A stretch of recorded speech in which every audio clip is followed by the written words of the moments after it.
তেল আচার বানাবো বলে আমটি নিলাম খুঁজে, তেল দেব, লঙ্কা দেব, খান বুঝে সুঝে।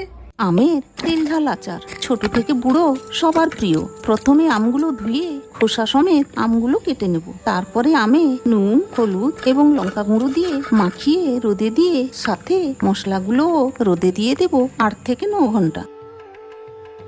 এবার মৌরি, জিরে, ধনে, মেথি, কালো সর্ষে এবং শুকনো লঙ্কা শিলে গুঁড়ো করে নেব। আঁচে কড়াই বসিয়ে সর্ষের তেল বেশি করে দিয়ে দেব। এবার তেল গরম হলে নামিয়ে হালকা ঠান্ডা করে নুন এবং গুঁড়ো মশলা দিয়ে লঙ্কা গুঁড়ো দিয়ে আমগুলো দিয়ে দেব। তারপর মশলা মাখিয়ে ঠান্ডা করে কাঁচের বয়ামে ভরে নেব। সাথে কাঁচা লঙ্কা চেরা দিয়ে দেব।